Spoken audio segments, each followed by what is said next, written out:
History of MMM, how it all began.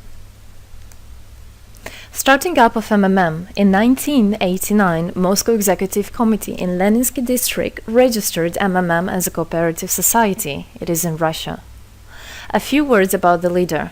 The MMM Cooperative Society was founded by Sergei Mavrodi and was one of the leading computer equipment distributors in Russia. Sergei Mavrodi, having a degree in maths, worked as a programmer and took part in the development of the first operating systems. Few words about his decision to make his own company is the fact that having worked as a simple worker from 8 to 5, he understood that freedom is the most important for him, because that work of 8 to 5 is literally a slavery. At any point, at any time, the company can throw you out and you'll be left without nothing, although you could have worked in that company for years and years. So he realized it. This is why he decided to create his own child, and he knew whatever his efforts will be, it will come back to him in form of dividends and income. Free of charge travel campaign. In 1992, the brand became universally recognizable after Mavrodi offered several times to all the residents of Moscow a day of free of charge travel in metro, Moscow subway. Pretty smart. Birthday of MMM. On October 20, 1992, the joint stock company MMM was registered. In fact, it is a birthday of MMM in the traditional form in which people got used to consider it. The shares of MMM on sale. February 1st, 1994, the shares of MMM went on sale, and people immediately began to buy them. Moreover, the company willingly bought them back on a new, higher rate, which grew very fast at about 100% per month. The company's principle today is always more expensive than yesterday worked perfectly. Few words about that. Why did he do that? As you might know, in 1991, the Soviet Union fell. So if until at the time of the Soviet Union, everything that there was in the country, like properties, different companies, or whatever that was bringing some goods, was national. So any person of the country was entitled to have a share of that production, of that company. Everybody was equal. But when the Soviet Union fell, what it meant is that all the companies, all the properties had to be privatized. So you can imagine there is a company, a huge company. People worked there for years and years.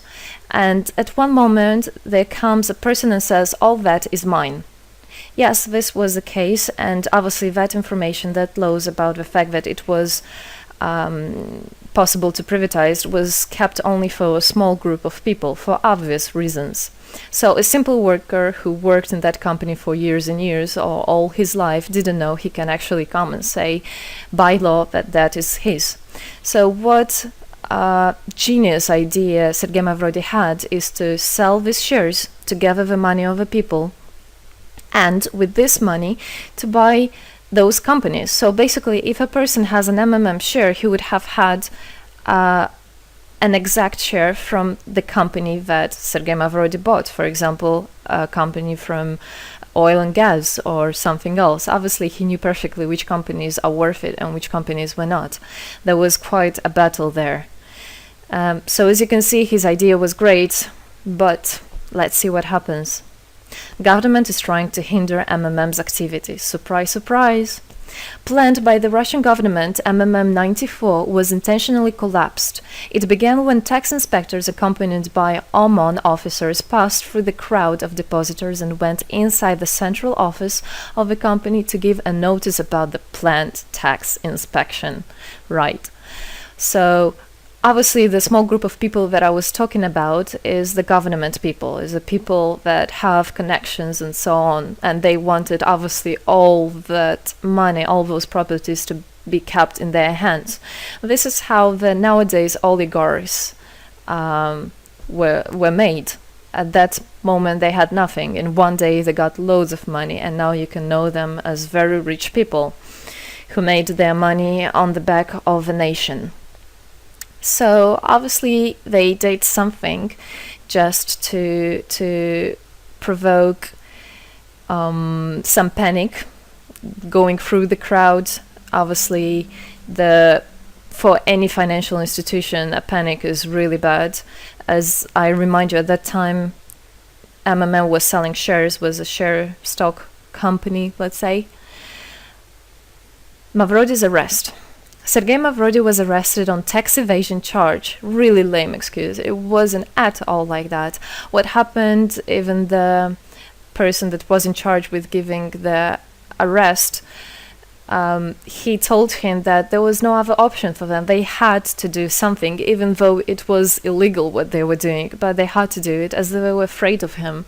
Because, as he said, another 2-3 months and in whole Russia there would be no government, no banks, nobody, only Sergei Mavrody, that who holds the money nowadays. This is in charge. So he was arrested, and his arrest was broadcasted live on all TV channels, obviously to show off more, to show people how bad he is, and actually the government didn't do anything wrong. On the same day, there was a storm of the central office of MMM. The company was prescribed to recover 49.9 billion rubles to the budget. Huge money. The question about the money in MMM 94 is open, as no one still can give an answer where it is. The authorities simply turned a blind eye to it, although hundreds of eyewitnesses are ready to confirm, even under oath in court, that they saw 17 trucks take out cash through the back door. So unfortunately, at that time, there was no internet, no way, no bitcoins, no other internet wallets, and all the money were obviously kept in cash in the MMM offices.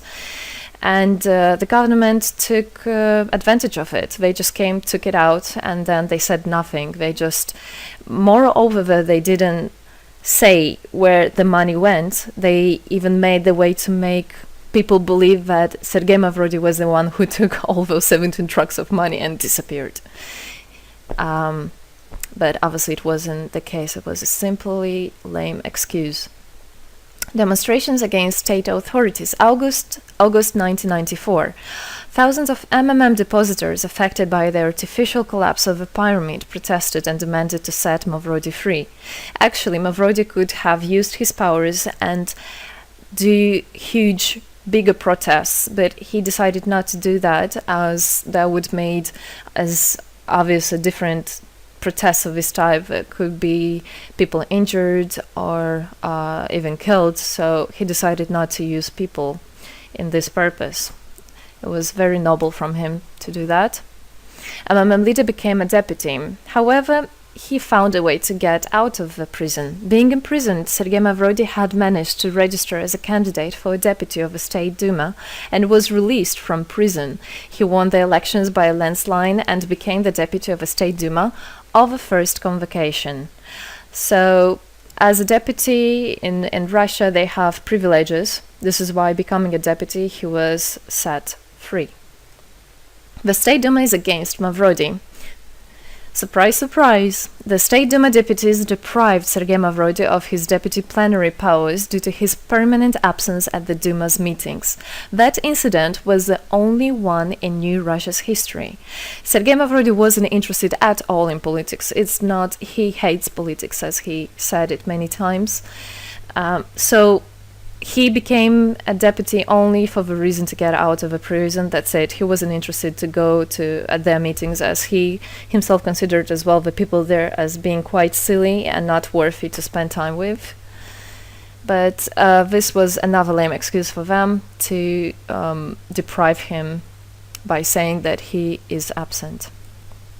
A candidate for presidency.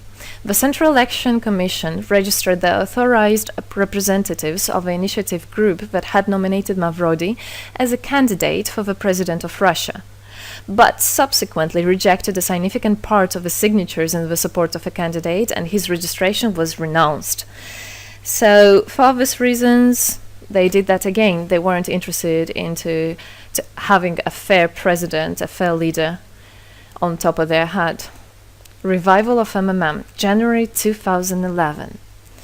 Sergei Mavrody renounced launching a new launching a new project of MMM 2011. Together we change the world. Previously, there were simply no analogues of similar systems in the world. The film about MMM, the launch of a project fell in the same time interval with the release of Russian film about MMM Pyramid, the plot of which is based on the eponymous book in which the history of MMM is disclosed by Sergei Mavrodi. So he wrote a book, and there is a movie which I highly recommend you to watch. You can find it online on YouTube. MMM is building a new, fair financial order. June 2012, the activity of MMM made a lot of banks collapse and a huge outflow of funds from deposit accounts happened. The system numbered more than 35 million members at the time. For obvious reasons, the fight against the system started. It suffered the same fate as MMM 94, eventually collapsed. So what happened? A lot of banks, as I already said, had a huge outflow, and another minus of the system of that time was that it wasn't really quite a community, because the money was still kept by the managers in MMM. So it wasn't the same idea as it is now, comparing it now, where people exchange money between themselves. You don't need to put it in a central account. At that time, there were central accounts, and it was again used by the banks. They simply blocked those accounts that they identified as being of MMM and took all the money away, and that's it. There were no other discussion about that. Again, huge loss of money. People lost a lot of money. Sergei Mavrodi didn't get all of them. It was again the banks that took the advantage of it. MMM 2012 is just the beginning. I'll be back. Sergei Mavrodi announced the launch of a completely new MMM, World Mutual Aid Fund, MMM community. It speeded up since the first day, showing crazy dynamics on new members' registration. It has been decided to send 10% of the whole turnover on payments to the affected members of MMM 2011.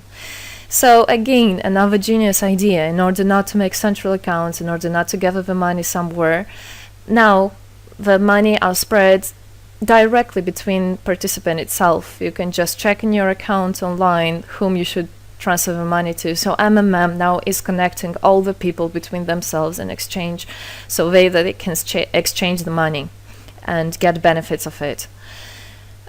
It's amazing and it's crazy, but it is true. MMM is growing. Some short facts. 2012, MMM started its development in India. It had great, huge developments. 2012-2013, following India, MMM Bangladesh was launched as well. 2013, MMM Indonesia was launched. 2014, MMM Hong Kong. And it's not the end. MMM Global, 2014. MMM Global started up in the spring 2014. It is a voluntary network, a community of millions and millions of people from more than 100 countries worldwide. So there is already MMM settled in Argentina, Brazil, Philippines, Hong Kong, and other, and all the rest of people in the world from all the countries of the world are able to participate as well. So they rebelled against the financial slavery and combined their money for this purpose. So how it is possible? MMM, the Republic of Bitcoin. Bitcoin is another genius idea to set the world free. For MMM Global participants' convenience, there were some 20 ideas on funds transfers implemented. From now on, all the countries where you can buy and sell Bitcoins can be registered in a branch of Free People of the Republic of Bitcoin. Thus, there is no barriers to develop MMM in small countries due to their restrictions on the international bank transfers. Banks. This is not something that we would want to use, as the banks can anytime put restriction on an account or even block an account and take all the money. Yes, the banks can do that. Read better your contract. So, Bitcoins is really genius idea to do that. Join MMM Global, join our community, set the world free. Don't hesitate, don't even think of going back, just go always forward. We are writing the history right here and right now. We are not going to be any more slaves working from 8 to 5, having pennies for that. We want to hold our own money and to get the benefits of it. I don't want a bank to use my money for their own purposes. I want us people, free people, to use our money, to exchange the money when it is needed, and to help each other. This is really a great idea. And join us, write the history here today with us, and together we will indeed change the world.